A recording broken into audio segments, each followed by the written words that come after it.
Hey, what's up guys? Today I'll show you a fantasy horror film, The Curse of Sleeping Beauty. Spoiler ahead, watch out and take care. Thomas is recently haunted by the same dreams, in which he finds himself all alone in a wilderness. There he sees two stone monsters guarding a prince's bed. In the bed lies a sleeping but sexy beauty. Each time when Thomas tries to kiss the sleeping sexy, he would have an unbearable headache, and then is awakened up. Feeling puzzled and unrest once more, he would rather stay alone at home, with no intention to step out and talk to anybody. Even when his friend invited him out, he would refuse, saying he has to be busy working at home. Later he goes to see the psychologist, but is told that he might have developed sleep paralysis. Tormented by the sleep disorder and the recurring dream, Thomas tries to find a way out. One day, Thomas receives a call from a local law firm. He soon learns that a man who claims to be his uncle has committed suicide and leaves him a huge property named Kaiser Gardens. When he sees the picture of that manor, Thomas is astonished to find the manor looks exactly the same as the one in his dreams. His uncle leaves a letter to him, saying the males of their family have been cursed. He has spent over 40 years taking care of the manor, and now he's overwhelmed, so it is time he leaves it to Thomas. At the end of the letter, Uncle stresses the taboo in the manor again: never enter the basement, which is sealed. Driven by his curiosity, Thomas goes to the ghastly Kaiser Gardens.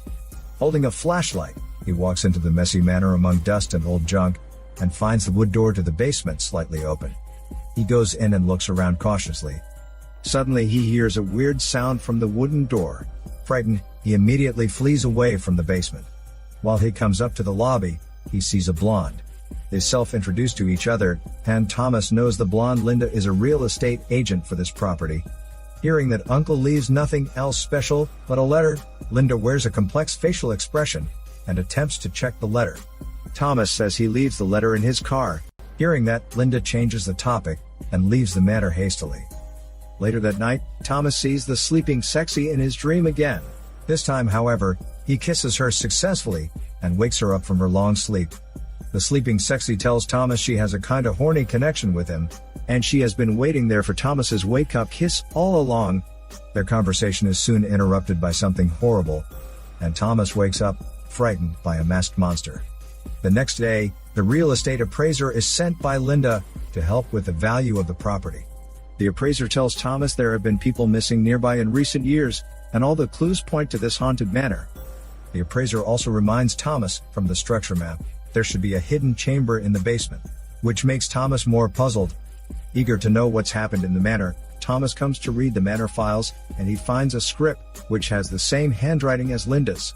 But while he is about to call Linda, he suddenly suffers a searing pain. In a trance, he sees the masked monsters again. As soon as the pain is gone, Thomas comes to meet Linda immediately, begging her to let him know the truth. Linda has to reveal to him what she got from her investigation. It comes out to be her elder brother, who went missing right in this manor. And 53 people have been missing during the past 125 years. While Linda is ready to leave, Thomas falls down to the ground because of a great ache in his body. When he's put under medical examination in the hospital, Thomas sees the sleeping sexy again in his dream, where she tells him he's the only one who could wake her up, and it's the masked monsters who can find her in the dark.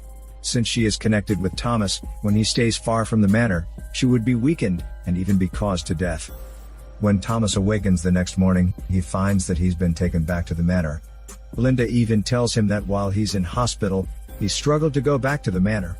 And to her surprise, when he reached the manor, he turned normal instantly and stayed calm. Moments later, Linda shares with Thomas a shocking finding based on her investigation, that every male successor to that haunted garden is doomed to die of some accident. The two then decide to cooperate with each other in order to figure out the secrets behind the tragedies and the death of Linda's brother. Soon Thomas takes Linda to the entry of the basement, which is sealed firmly. But later, Thomas is shocked to find he can even open the shrine door with his blood. As they walk in slowly, they come to a study room used by his uncle, and find a book with seals placed on the table. As Thomas checks the book carefully, Linda just tears the seals off of the book. Before they have time to check the book, the lights begin to flicker, and strange sounds groan from in the dark. Much to their shock, the wooden puppets all come to life and approach them.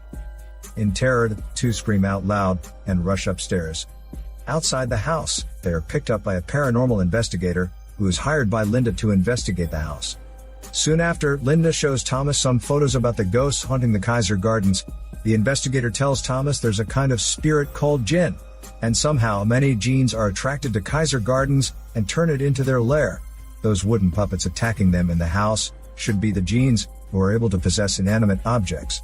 The investigator also speculates that Thomas may have some connections with the house. In annoyance, Thomas then goes out for some fresh air and checks the mysterious book, in which he sees the sleeping sexy is confined up, helpless.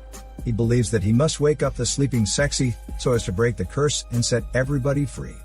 Trying to figure out what's exactly described in the book, written in an ancient language, they find Codebreaker, a friend of Linda, to decipher the book. At the same time, when the appraiser comes to Kaiser Gardens as scheduled, he finds nobody there and thus keeps asking for Thomas. Following the strange noises upstairs, however, he's soon attacked by the evil spirits.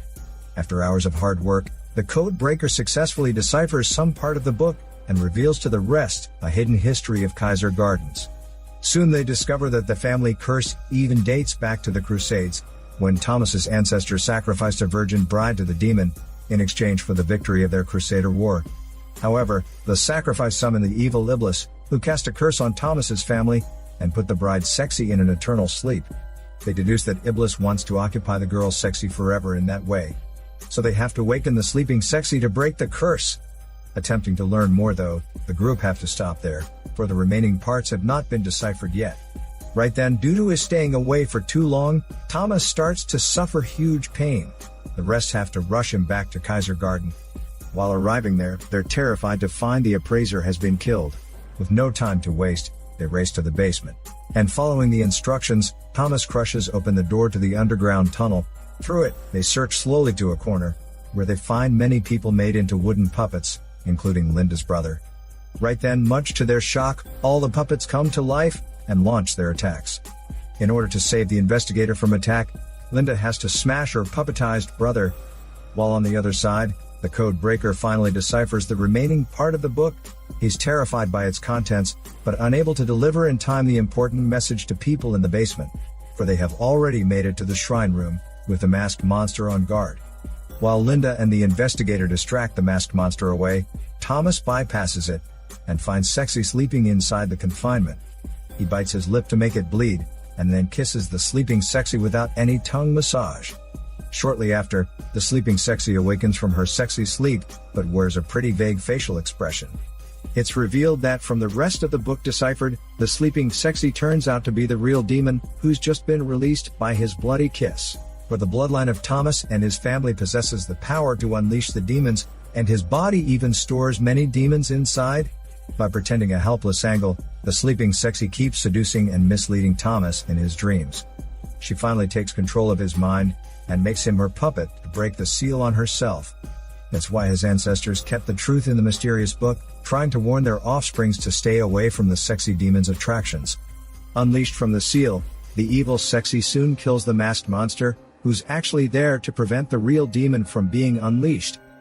Later, she takes Thomas out of the house, and then summons him to unleash all demons stored inside his body. The sky is turned totally dark, and the world is brought to the apocalypse all of a sudden. This is Daniel CC Movie Channel. Peace out.